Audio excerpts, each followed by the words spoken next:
Thanks, Elaine, and it's very nice to be here tonight at Elon. I appreciate the invitation, and it's especially nice because my older brother, Sean Giovanello, is a professor here, so it's really special for us to be down here together, and he's not allowed to ask me any harassing questions. So, as Elaine mentioned, I'm Aileen Kenney. I'm from Massachusetts, and I work at Deepwater Wind, which is a Rhode Island-based developer of offshore wind energy projects. I went to Clark University in Worcester, and I was an environmental science major. And when I majored in environmental science, it wasn't a particularly popular major, and I really realized when I was in it that it was very, very broad. So when I got out of school, my first job was permitting a natural gas pipeline project, and I loved it. I got to go out into the field and get a lot of experience in construction and in permitting and in environmental oversight. And I worked at a large consulting firm, so I was able to travel. At that point, I was abroad, so I was able to travel a lot. And then when I came back to the United States, I was also able to travel around the United States. So that working at a large firm like that gave me a lot of opportunities to see what the different aspects of working in the environmental industry were.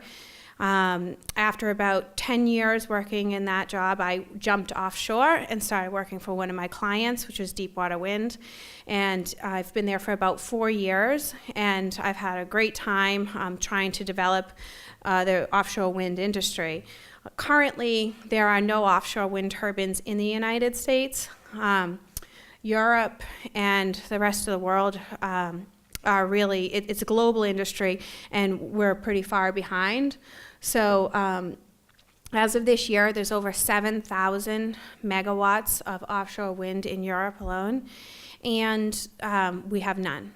And the reason behind this is really that the European community made it a priority to have more renewables, and they specifically incentivized offshore wind.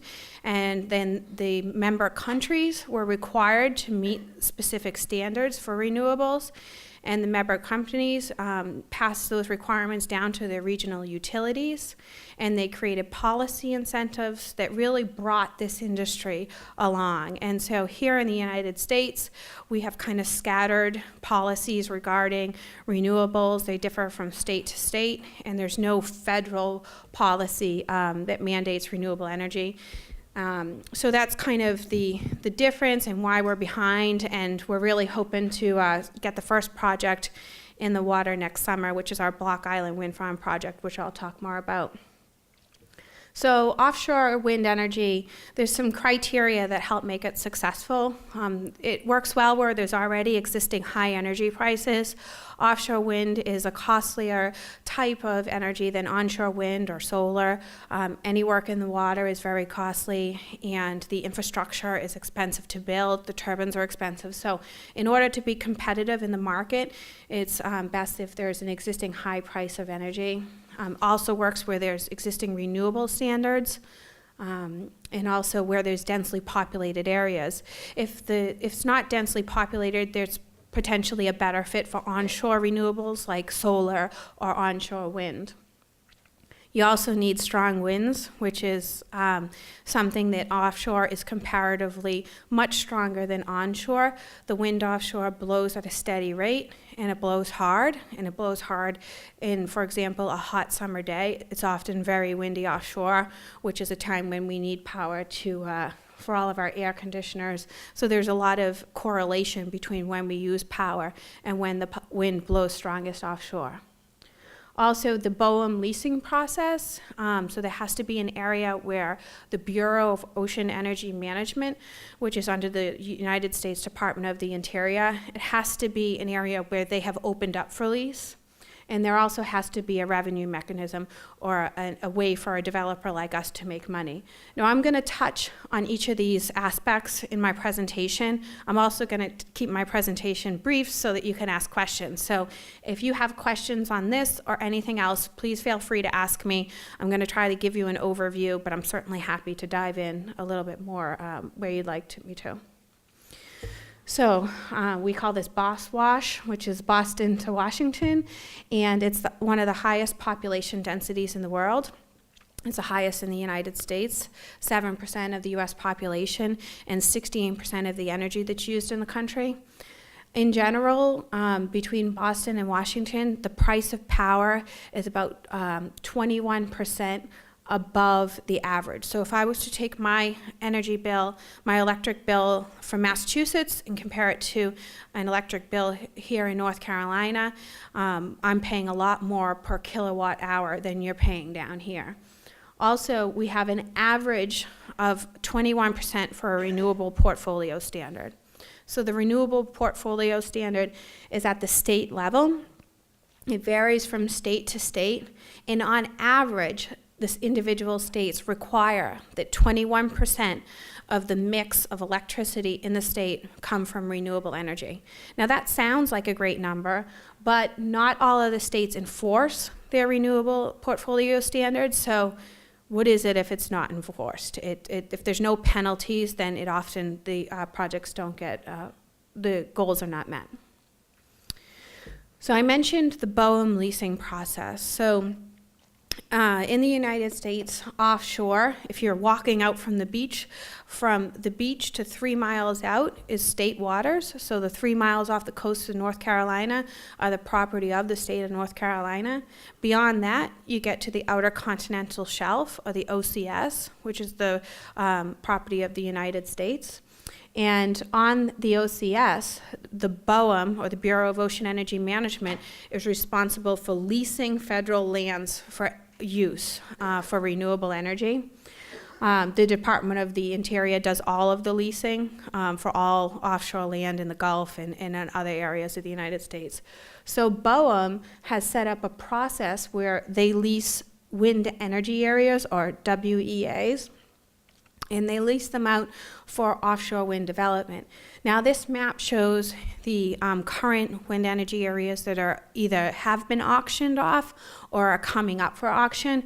There's another area that's off the coast of North Carolina that has been proposed, but is it's still in the development phase, and I think the BOEM is planning to offer it up for lease within the next few years. So moving up down the coast, you'll see that there's a number of different areas, primarily in the Northeast. And our project, let's see if this thing works. Here we go. So Deepwater Wind, my company, we control this brown area here, and that's the first area that BOEM auctioned for commercial lease. The auction was held in July of 2013, and we were successful in the first BOEM auction. This is the Massachusetts wind energy area that has not been auctioned, the New Jersey wind energy area that has not yet been auctioned, the Delaware area, it's actually not going up for auction. It was, it's a few years old, and it was awarded via a non-competitive process, which is a little bit different and quite technical. The Maryland wind energy area was recently auctioned off, and a company called U.S. Wind Force won that auction. And you come down to the Virginia wind energy area, which was awarded to Dominion Power. So all of those projects that have been auctioned are in different phases of early development in federal waters. So we have Deepwater Wind is, as I mentioned, we're Providence-based, and we are backed by the D.E. Shaw Group, which is a private equity investor. They're New York-based. They have a broad portfolio of renewable projects nationwide. And so they're our primary source of funding. And we have projects in the Northeast, which are on this map. We also have a partnership with PSEG, which is the New Jersey utility, for a project that we hope to build off the coast of New Jersey. And we also have an interest in a project off the West Coast. So I'm going to focus in on our Northeast portfolio, and I'm specifically going to focus in on our Block Island Wind Farm, which is a project that we're planning to start construction on next summer. That project's actually in state waters. Just a little word about, there's different phases of the project development, and this Deepwater One project, we have the lease, so we have site control from BOEM, but we need one more critical component, which is a place to sell the power. And because there's not any mandates to have renewable RFPs in any of the states, Massachusetts, Rhode Island, Connecticut, or New York. So we bid in, last year we bid into the Long Island Power Authority. They had an opportunity for developers to provide proposals to supply power into the east end of Long Island, which is very much a area that is energy constrained. It's very wealthy. There's a lot of established neighborhoods, and there's a very dated energy grid. So they have to get more power sources into the east end of Long Island. We proposed the Deepwater Wind project in. It would come from that area into the South Fork on Long Island, and it would be buried under a beach and be buried under public roads and connect into an existing substation. Now, there's often the more challenging aspect of a project like this is actually landing the cable, but we've actually received great support on Long Island for the project, because they really, after it's constructed, there would be very little visible project components, and it would bring this new source of renewable power and help with some of the grid stability issues. Some of the other proposals are to put natural gas peaking power plants, so new natural gas facilities out on the east end of Long Island, which the residents, some of them have concerns with, so it makes our project more attractive. So, I think that what I want to get across is that it's never that straightforward. There's always it has to make sense to folks, even if they have a strong environmental ethic. You always have to have something more to bring to the table so that you can convince politicians and others to take some risk and support the project. And we've received great support on Long Island, so we're really hopeful that we'll be successful in that. Now, just a word on timing. We submitted that proposal over a year ago, and we don't even expect to know if we're on the short list until later this year, and then we wouldn't expect a contract until a year after that. So just the administrative steps in developing a process really drag the timeline out. So these are not quick processes, and it's something that that we need to have more incentives across the board to really kind of speed things up. So on to Block Island.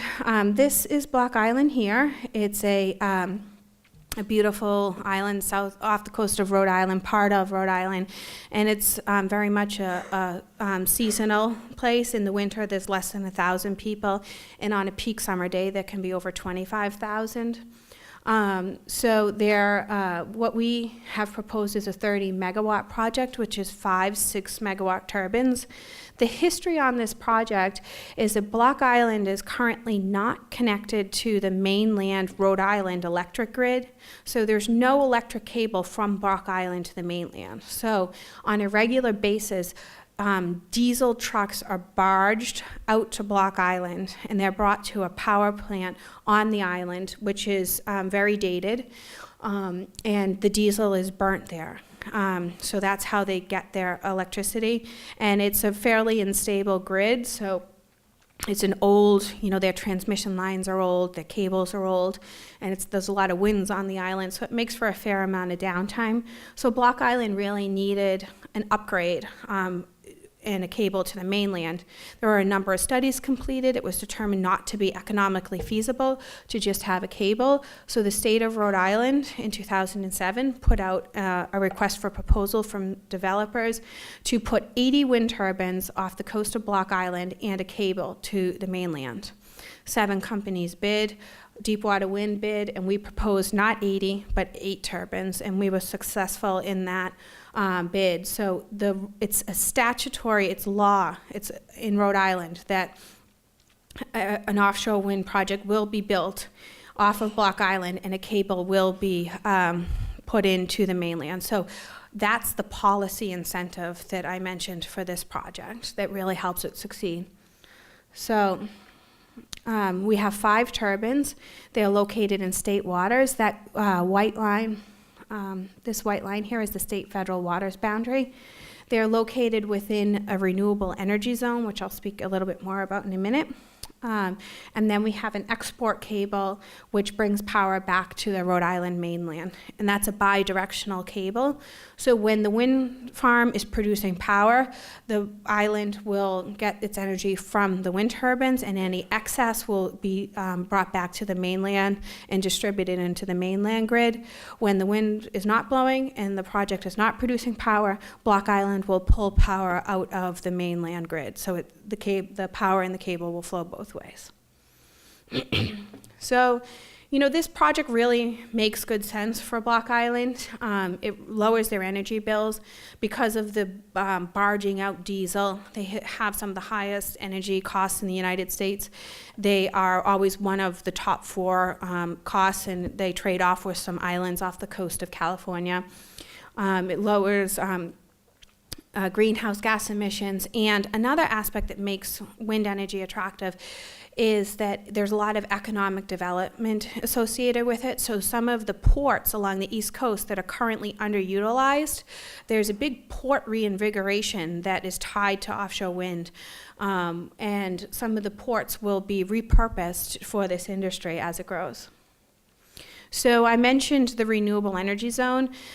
One of the areas in general offshore planning that has really been a big focus over the past several years is marine spatial planning. So this is an area where the National Ocean Policy has mandated that regional ocean plans be developed. And the regional ocean plans establish the baseline, the existing uses of the ocean, and talk about potential future uses, renewable energy, aquaculture, marine sanctuaries, the whole range of different potential future uses. This is an area that's really growing, and there's a lot of opportunities there for folks who are interested in offshore and planning issues. Rhode Island, the state of Rhode Island embarked in 2008 on the Ocean Special Area Management Plan, which has now kind of become the gold star for marine spatial planning. They took this area that's this pink line off the coast, and it extends out into federal waters, so the yellow line here is state waters.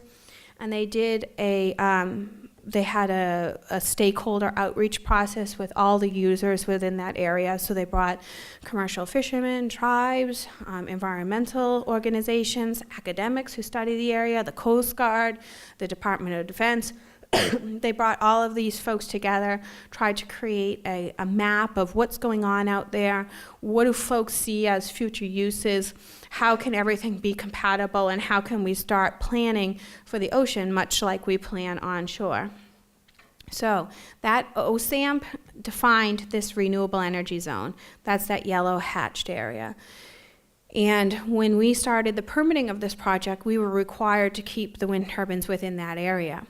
Now that was really important and helped the success of the permitting process because the different ocean users, the different stakeholders actually identified the area for the wind turbines. The statute, the law, mandated the need and the purpose of the project, and then the different ocean users identified the location. So not that it made our job easy for the permitting, we still had a lot of work to do, but that marine spatial planning effort was very helpful in helping us to succeed. So now we have pretty strong support for the project, and when we went and met with commercial fishermen or other organizations, we didn't have to start at square one and say, this is what offshore wind is.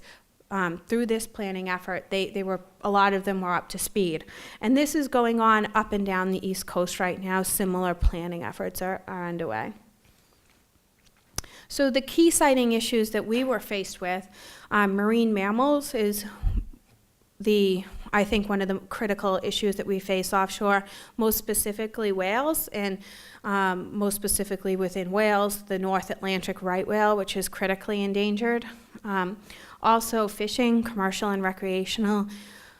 The fishing community, there's a lot of regulations, there's a lot of changing variability year to year. So when you sit down and talk with these guys, it's a hard business, and they're all individual, a lot of them actually are small individual businesses, and they work all day and they work long hours, and so they're just trying to protect their space. So we worked very closely with the commercial and recreational fishing industry, trying to understand what their concerns were, and what we did on Block Island.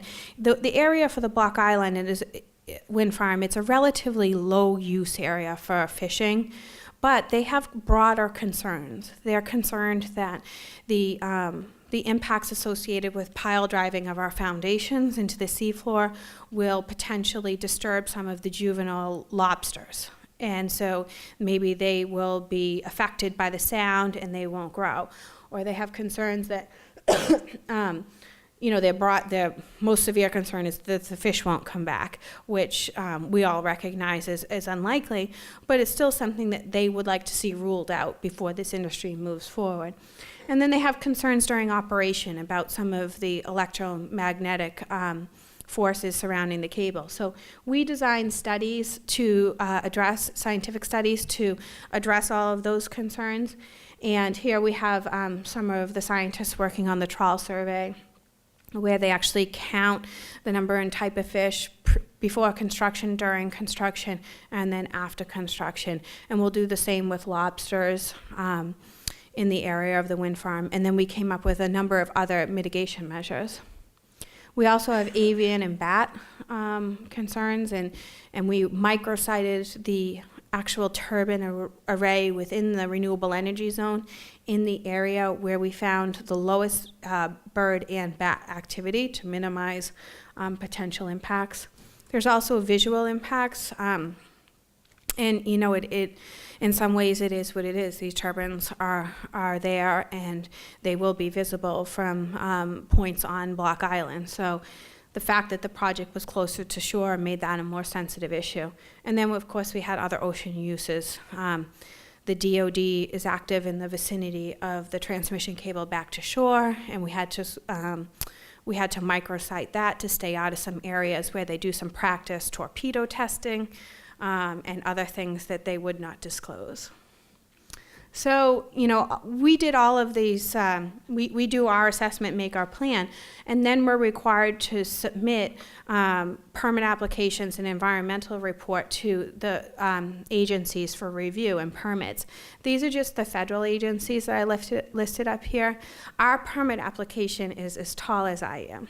That's our threshold. When I put it all together last week, I was getting my office organized, and it is 5'3" tall. So there's a lot of information, and we're very thankful for the search function when we need to find specific things. But we worked with all these agencies. A lot of the agency folks are pretty sensitive about new things in the ocean, and rightfully so. But everybody was on board with the fact that we, as a country, need renewable energy, and they were very receptive to our project, and that's huge. When we went in, we weren't met with any sort of, nope, not here. It was all, okay, we like that. Have you thought about doing it this way, because that would minimize impacts on something else? So it was really a constructive process, and we were a long process, but at the end of it now, we're fully permitted for the Block Island Wind Farm, so it's pretty exciting. So we did a number of environmental studies. They're all listed there, but I'll walk through from top to bottom. The pictures that I have here, the one on the top left is a photo from our high definition aerial surveys for birds and bats, for birds and marine mammals. So we had a wildlife biologist actually fly over the wind farm, the renewable energy zone, and actually a larger area than that, once a month for 3 years. And they took photos, high definition video and photos, and then they reviewed through that high definition video and photos, you can identify to the species level. So they actually counted the number of birds and marine mammals and sea turtles, and then they documented it. And that was just one of a suite of surveys that were completed for avian. Second one down is wetland delineation studies that were completed. The bottom is a trawler.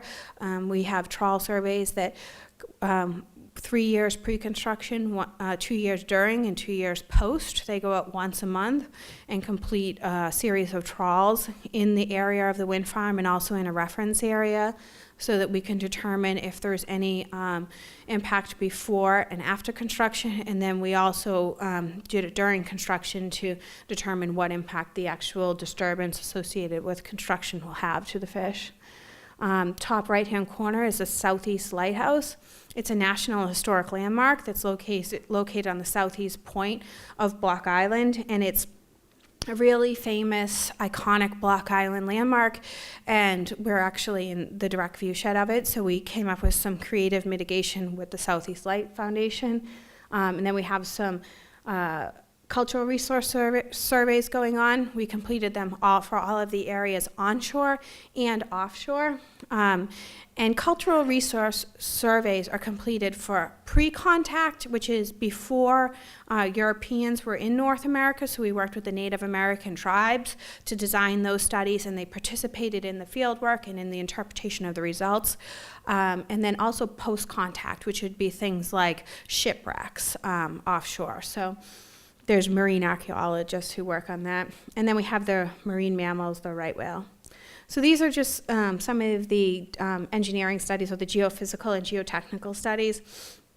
So we effectively mapped a 1,000-foot corridor for the cable, and then a larger area around the wind turbines. We mapped the seafloor to 10 feet below the surface, the ocean bottom. And we look for a number of different things. We look for obvious things like shipwrecks. That's not from our project, but I think it's the best photo I've ever seen that shows what it could look like if you find a shipwreck, but thankfully we didn't find one. And we also use sonar, and we use sub-bottom imaging to look for here, what we're looking for in here is we're looking for obstructions like rocks and things that would prevent us from installing the cable. But we're also looking for the Native Americans in their oral history. Their oral history tells them that the area from the mainland to Block Island was all once a large plateau, and that the ocean waters rose overnight. So based on their oral history, there's potential that there could be settlements, Native American settlements, in areas where there's dips on the sides of them, on the riverbed sides, where there could be Native American artifacts. So we worked really closely with them to try to review the results, identify areas that were potentially vulnerable, and then do additional investigation there. So here, actually down here, we have one of the members of the Native American tribe reviewing a geotechnical core. And a geotechnical core is basically a core that's about this big, and we do it 10 feet down into the soil. So we did those in areas where we identified that there could potentially be something of Native American history. We also worked really closely with the environmental organizations. They had significant concerns about the North Atlantic right whale, and most specifically the concern is that when the mother-calf pairs are migrating, so that the whales, they migrate south to an area off the coast of Georgia, the pregnant mothers do, where they calf, and then in the fall they migrate back up to the north, and they go out into the North Atlantic. No one's totally sure where exactly they go, but they can also come back into the area around the project and forage during different times of year. So we worked with the environmental groups to shorten up our construction windows so that we're not out there doing construction activities that could potentially be loud enough to force these mother-calf pairs into deeper waters and make them more vulnerable to predation. So we came up with some different measures that were real concessions on our part, but they really got the environmental groups who want to support offshore wind already. It got them comfortable with totally supporting it. And then also the tribes came out in support of us. the local commercial and recreational fishermen through our outreach with them. Many of them were able to support us on this project, and they understand the need to move towards renewables, and they see doing these studies as a way to determine whether or not the impacts associated with offshore wind is something that their industry can tolerate. So we ended up with wide support from a number of organizations, and it was great. At one of our hearings, the head of the Rhode Island Union said that it was the first time that he had ever been able to stand up and go right after the Sierra Club and actually agree with them. So it really bridged some gaps as well, which was nice. So these are some pictures just of our, what our project's going to look like. As I mentioned, we're going into construction next summer. We'll install our foundations in the summer of 2015, and then, 2015, and then in the summer of 2016, we'll do the turbine erection and the cables, and we should be fully operational by fall of 2016, so 2 years from now. So this is our turbine installation vessel. It's a jackup barge. So basically what happens is it comes to an area, and these piles go down into the seafloor, and they set on the seafloor, and then the barge actually lifts up. And so it creates a really stable work platform at sea. It's critically important that, that it be very stable, because this is very dangerous work, and that's the way that they create the stable platform. We're using an Alstom 6-megawatt machine. This is an example one off the coast of Belgium. Alstom is a French company, and they are in talks, or they have requested approval to merge their offshore wind business with GE. So soon, hopefully, they will be a partially American company. GE has an offshore wind turbine. They're the only U.S. company that has one, but it wasn't big enough for our project. So we have foundations. They're a jacket foundation, which is the type of foundation that's popular in the Gulf of Mexico for oil rigs. It's really strong in storms, and it's a design that's really well tested. So they'll be fabricated in the Gulf of Mexico and then brought up to Rhode Island. They'll be assembled at a port in Rhode Island, and then there'll be a special barge that will install them.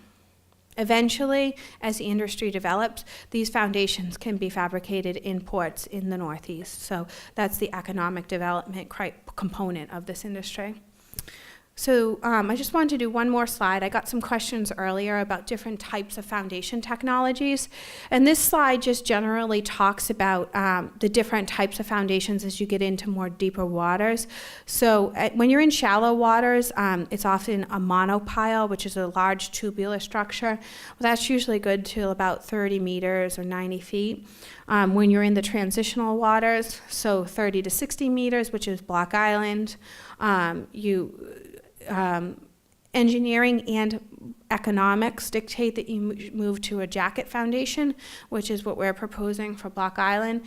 And then as you get into even deeper waters, which would be like off the west coast of the United States, there's a lot of research and development going into floating wind turbines. And there's actually a project that just received a large Department of Energy grant. It's called Principal Power, and it's off the coast of Oregon. And they're looking into using some of these some of these floating turbines in deeper waters. So right now, our Deepwater Wind project, which is in about 120 feet of water, would be one of, if we were constructed today, that's a larger project further offshore, that would be one of the deepest offshore wind projects in the world. So really the sweet spot for the industry is still in this area.